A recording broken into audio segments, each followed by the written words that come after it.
ओम।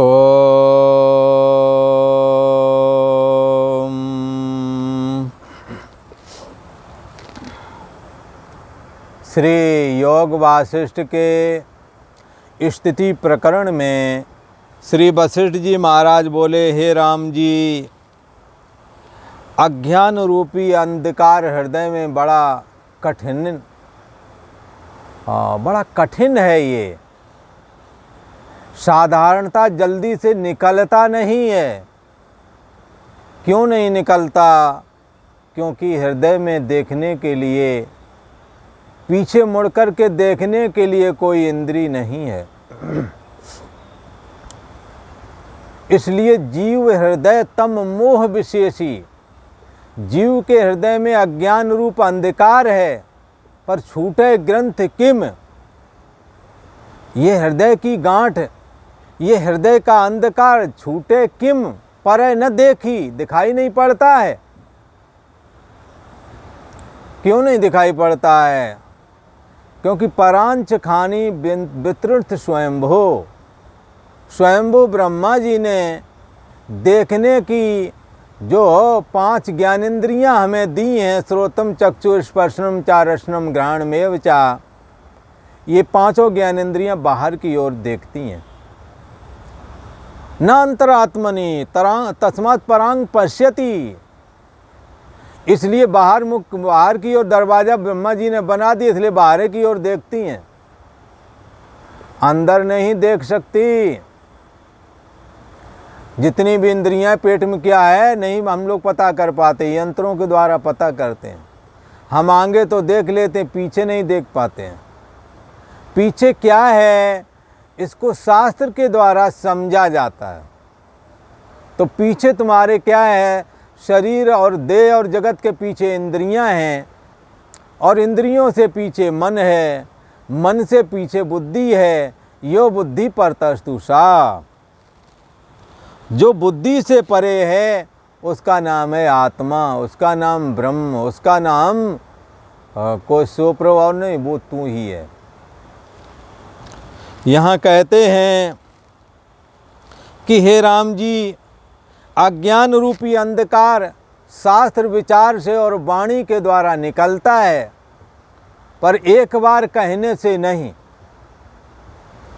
कि ये परम ब्रह्म परमात्मा ही सब में समाया हुआ है, ये बात एक बार में समझ में नहीं आती है। बोले फिर ऐसे ही गरुण जी को भी अज्ञानता छा गई थी कि श्री राम प्रभु ये ब्रह्म कैसे हैं, ये भगवान कैसे हैं। तब उन्हें किसी ने मशवरा दिया। बोले क्या? बोले राम जी जो है ना, कहते परम ब्रह्म परमात्मा के अवतार हैं, और उन्हें सांप ने बांध दिया, नाग फांस में बांध दिया था ना मेघनाद ने, और गरुण जी जा करके छुड़ा दिए कि गरुण को देख कर सांप भाग जाते हैं, सांपों का बंधन था वो। तो गरुण जी को लगा कि यार बताओ, ये अपना ये साधारण बंधन नहीं छुड़ा पाए, हमने छोड़ा आकर के। ये कैसे ब्रह्म है, कैसे विष्णु है? ये विष्णु भगवान हैं भी कि नहीं है? विष्णु अंतरात्मा है, और शरीर धारण करके वो पालनहार बन जाता है। तो क्या है ये कैसे हो सकते हैं? तो उन्हें किसी ने कहा, हमें लगता है शिव जी ने ही कहा, मिला गरुण मार्ग में मोही, और कवन भांत समझाऊं तोई। कहने लगे महाराज। बोले शिव जी, तो बोले बताओ क्या बात है, भगवान कहाँ हैं? तुम अकेले घूम रहे? बोले भगवान तो युद्ध भूमि में है। बोले अच्छा, तुम कैसे आए? बोले हमें बड़ा चक्कर पड़ गया दिमाग में। बोले क्या पड़ गया? बोले चक्कर ये पड़ गया, ये भगवान कैसे हैं? हाँ, जबकि हर एक जीव का स्वरूप ब्रह्म ही है। गरुण जी को भ्रम पड़ गया। तो बोले ये भगवान कैसे हैं? बोले तुम तो इनके सवारी हो। हाँ, गरुण महाज्ञानी गुण राशि, हरि सेवक अति निकट निवासी। तुम तो बड़े निकट रहने वाले हो, है? और तुम्हें ये कैसे हो गया है भाई? तुम्हें ये रोग नहीं होना चाहिए, अज्ञानियों को होता है। तब शिव जी ने कहा, कीना होए कभू अभिमाना। जरूर इन्होंने कभी न कभी अभिमान किया होगा। अभिमान जो है ना, परमात्मा से वंचित करता है। इसलिए भगवान अपने भक्त से, भक्त को कि हमारे से वंचित ना हो जाए, इसलिए उसके हृदय में अभिमान नहीं होने देते। जैसे ही अभिमान आया नहीं कि ऑपरेशन किया नहीं, अब गरुण जी का ऑपरेशन हो रहा है। ये भाग के गए शिव जी के पास, महाराज बड़ा गड़बड़ हो गया। बोले मेरे को शंका है यार, ऐसी तो कभी नहीं हुई। बोले क्या शंका? बोले ये भगवान कहे थे। उन्होंने कहा ऐसा है, तुमने कभी राम जी के चरित्र सुने हैं? राम जी के दो स्वरूप हैं, एक निराकार एक साकार। बोले हमने सुना है? बोले अच्छा, तो सही से सुना नहीं, सुनो जा करके। बोले कैसे सुने जा करके? जामे आद मध्य अवसाना, जिससे सृष्टि उदय होती है, जिसमें स्थित है, जिसमें लीन हो जाती है। प्रभु प्रतिपाद राम भगवान, वही है राम भगवान। जिससे सृष्टि उत्पन्न होती है, जिसमें स्थित है, जिसमें लीन हो जाती है। इसी को श्रुति में कहा, ऐसे कहा, यतो वा इमान भूतानि जायन्ते न जातानि जीवन्ति यत प्रियन्ति अभिशम विशन्ति तद ब्रह्म तद विजिज्ञासस्व तपसा ब्रह्म विजिज्ञासस्व। जिससे सृष्टि उदय होती है, जिसमें स्थित है, जिसमें लीन हो जाती है, उसका नाम है भगवान, उसका नाम है ब्रह्म। और वो कोई दूसरा नहीं, वो तू है। कैसे तुम्हारे से मन खड़ा होता तब जगत उत्पन्न होता है, और तुम्हारा मन खड़ा है, मन को सत्ता मिल रही तब ये जगत खड़ा है, उत्पन्न भी होता है, स्थित भी है। और जब तुम्हारा मन लीन हो जाता है तो ये जगत भी लीन हो जाता है। किसकी सत्ता से? आत्मा की सत्ता से। तो यतो वा इमान भूतानि जायन्ते, ये जगत कैसे आया? मन खड़ा हुआ, जगत खड़ा हो गया। स्थित कहाँ है? मन आत्मा की सत्ता लेकर खड़ा है, इसलिए जगत दिख रहा है। यत अभिशम विशंति, कहाँ चला जाएगा? ये कहाँ प्रवेश कर जाएगा? तो आत्मा मन जो है अपनी कारणावस्था अज्ञान के रूप में हो जाएगा, और तुम्हारे सोने जागने वाली चेता ब्रह्मलीन हो जाएगी। कहाँ जाएगी लास्ट में? ये तुम्हारी हमारी चेतना ब्रह्मलीन हो जाती है। इसलिए हारे थके दिन भर के जब सो जाते हैं, सुबह तरोताजा हो करके उठते हैं।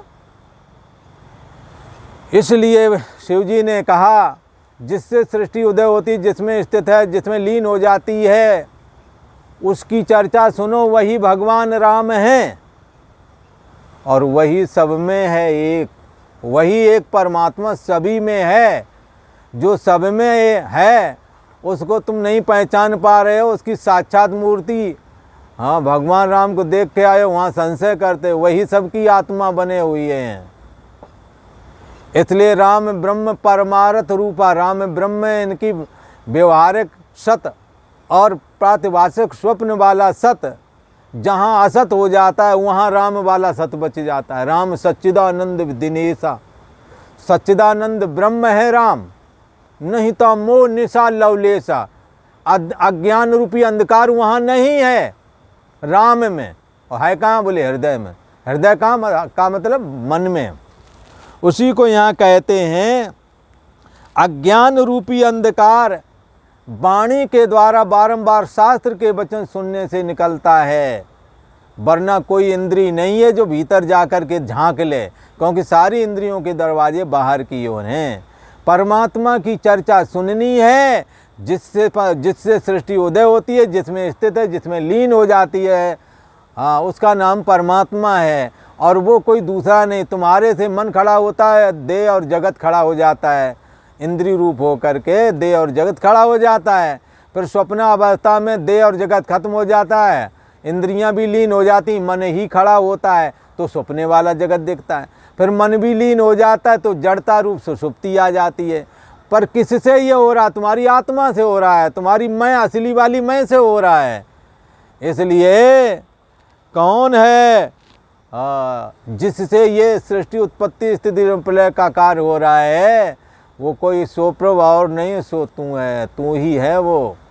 पर शरीर को नहीं कह रहे, गड़बड़ी ना कर देना, नहीं तो कई कहेंगे अपने को भगवान बता रहे। भगवान नहीं बता, भगवान को भगवान बता रहे हैं, शरीर को भगवान नहीं बता रहे हैं, मन इंद्री को भगवान नहीं बता रहे हैं, अपने को भगवान नहीं बता रहे। तुम्हारे जो भगवान है तुम्हारा हमारा आत्मा, उसी को भगवान बता रहे हैं। कहते हैं हे राम जी, मैं अनेक युक्तियों से तुम्हारे हृदय का अंधकार निकाल दूंगा। ये गुरु महाराज है ना, ब्रह्म विद्या के अवतार हैं श्री वशिष्ठ जी महाराज। हे राम जी, अभी हम तुम्हें सिद्धांत का उपदेश नहीं करते, इसलिए सिद्धांत उपदेश का अवकाश है, समय अब मैं नहीं कर रहा हूँ।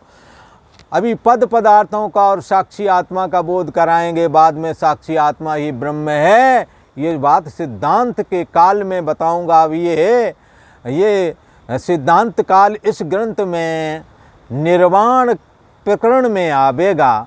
श्री वशिष्ठ जी महाराज कहते हैं निर्वाण प्रकरण में हम तुम्हें ये बात और क्लियर करेंगे। हे राम जी, शुद्ध आत्म सत्ता के आश्रय से जो संवेदना भास फुरता है, संवेदना भास फुरता है, कौन? अहम अस्मि, ये संवेदना भास, यही संवेदन है। इसी में मान अपमान सुख दुख आदि संवेदन नहीं होता है, तो ये संवेदना भास ना हो गया। तो कहते हैं कि हे राम जी, शुद्ध आत्म सत्ता के आश्रय से जो संवेदना भास फुरता है, हे राम जी, अविद्या और कोई नहीं, इसी का नाम अविद्या है। शुद्ध चैतन्य सत्ता मैं हूँ, ये है ज्ञान। इसके अलावा जो भी तुम जानते हो वो सब अज्ञान है। संवेदना भास का फुरना, परछिन्न व्यक्तित्व पने का फुरना, कामी क्रोधी लोभी मोही मैं हूँ ऐसा फुरना, ये सब अविद्या है। कहते हैं हे राम जी, ये अविद्या दो रूप रखती है, एक उत्तम और दूसरा मलिन रूप बनाती है। किसी ने कहा कि महाराज अविद्या के दो रूप, एक मलिन एक उत्तम, ये कौन है? तो रामचरितमानस में एक चौपाई आती है, एक रचय जग गुण बस जाके, प्रभु प्रेरित नहीं निज बल ताके, एक दुष्ट अतिशय दुख रूपा, जही बल जीव परेव भवकूपा। अविद्या का एक उत्तम रूप है, उसमें जब परमात्मा प्रतिबिंबित होता है, अर्थात उसमें जब परमात्मा की संवेदना फुरती है अहम अस्मि होकर के, तो एको हम ईश्वर हम कहलाता है, वो निर्मल है, उसे सर्वाधिष्ठान ब्रह्म मैं हूँ ऐसा ज्ञान हमेशा बना रहता है, उसे गुरु और शास्त्र की जरूरत नहीं है। ये ईश्वर है, ये सृष्टि की संरचना, सृष्टि की उत्पत्ति स्थिति और एवं प्रलय के करने में समर्थ होता है। ये उत्तम रूप है अविद्या का।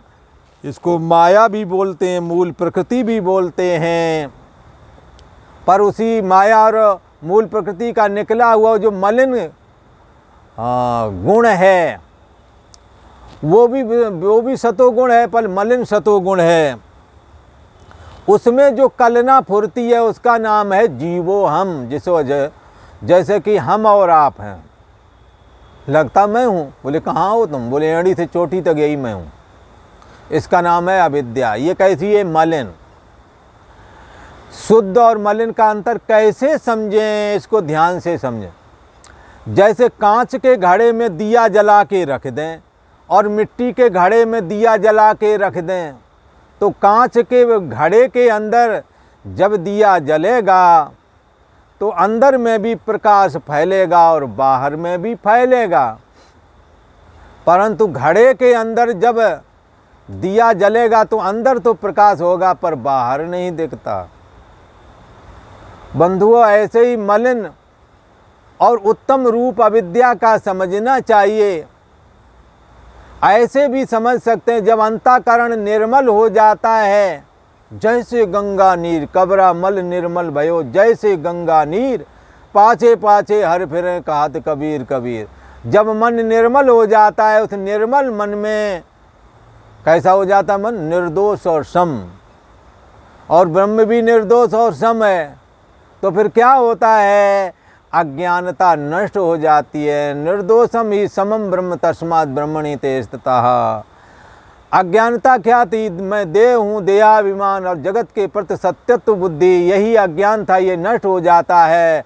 सर्वाधिष्ठान ब्रह्म मैं हूँ, ऐसा ज्ञान होता है। इसलिए ब्रह्मविद ब्रह्म ही भवति, ब्रह्म को जानने वाला ब्रह्म ही हो जाता है। ये अविद्या का शुद्ध सतोगुणी रूप है, जो अपना भी बाध कर देती है, अर्थात अपने को भी नकार देती है। जैसे पति के मरने पर पतिव्रता साध्वी स्त्री अपने शरीर का त्याग अग्नि में कर देती है और पति के साथ चली जाती है, ऐसे ही शुद्ध मन अपना बलिदान, अपना त्याग कर देता, अर्थात न अहम, मैं नहीं हूँ। कौन है? शुद्ध ब्रह्म चैतन्य आत्मा ही मेरी असली मैं है। ये मैं तो काल्पनिक है, ये मैं परिच्छिन्न है, आत्मा से अलग होकर इस मैं का कोई वजूद नहीं। इसलिए मन वाला जो अहम है उसका त्याग कर देते हैं। परिच्छिन्न व्यक्ति व्यक्शेषपना का त्याग करके सर्वाधिष्ठान ब्रह्म मैं हूँ ऐसा धारण करके मन आत्म रूप हो जाता है। इसी को गीता में कहा, आत्मसंस्थम मना कृत्वा न किंचिदपि चिंतयेत्। अपनी आत्मा में मन को स्थापित करके फिर कोई चिंतन नहीं करता। ये शुद्ध मन है, शुद्ध अविद्या वाला मन है। अशुद्ध वाला कौन है? जो देह में मैं बुद्धि, अहम अस्मि परिच्छिन्न व्यक्तिपना विशेष जो है ना, उसको धारण करता है। उसमें काम क्रोध आदि भी हैं, मल विक्षेप आदि भी है। ऐसा जो अंतःकरण है ये मलिन कहलाता है। और इसी को इस तरह से यहाँ कहते हैं, अविद्या के दो रूप हैं, एक मलिन अविद्या और एक उत्तम अविद्या। तो कहते हैं उत्तम, एक तो अविद्या उत्तम है और दूसरी कैसी है? मलिन। तो अविद्या के ये जो उत्तम है ये अविद्या का नाश कर देती है। जो स्पंद कला अविद्या के नाश के निमित्त प्रवर्तित है, ये स्पंद कला रूप अविद्या उत्तम है। ये निर्मल मन कहा गया है और राम जी उसी को विद्या कहते हैं, उसी को ब्रह्म विद्या कहते हैं, अनेकों नाम उसी के हैं। ये जो विद्या है सब दुखों का नाश करती है, ये निर्मल मन में प्रकट होती है। जो संसार की ओर राम जी फुरती है वह अविद्या है। देह को मैं मान करके चलते हैं वह अविद्या है। काम क्रोध आदि में फंसे हुए हैं, राग द्वेष आदि द्वंद्वों में फंसे हुए हैं, ऐसा जो अशुद्ध मन है वो अविद्या कहलाता है। अर्थात आत्मा की ओर जो फुरता है उसको तो कहते हैं विद्या, उसी को ब्रह्म विद्या कहते हैं, आत्मविद्या भी कहते हैं। और जो दृश्य देह और जगत की ओर, भोग पदार्थों की ओर, विषय लोलुपता की ओर फुरता है, ऐसा मन अविद्या कहलाता है। पर राम जी दोनों ही स्पंद रूप हैं। परंतु निर्मल मन में जो मैं ब्रह्म हूँ, मैं आत्मा हूँ, ऐसा करके जो ज्ञान होता है इसका नाम विद्या है। ये विद्या, इसके द्वारा अविद्या देहाभिमान का नाश हो जाता है।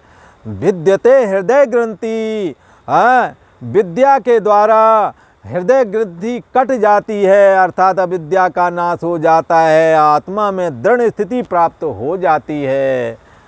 जैसे ब्रह्मास्त्र से ब्रह्मास्त्र शांत हो जाता है, विष को शांत करता है और शत्रु को मारता है, तैसे ही राम जी विद्या से अविद्या का नाश होता है। इसी प्रकार से हे राम जी तुम भी अविद्या का विद्या के द्वारा नाश कर डालो और सुखी हो जाओ। आज इतना ही। ओम।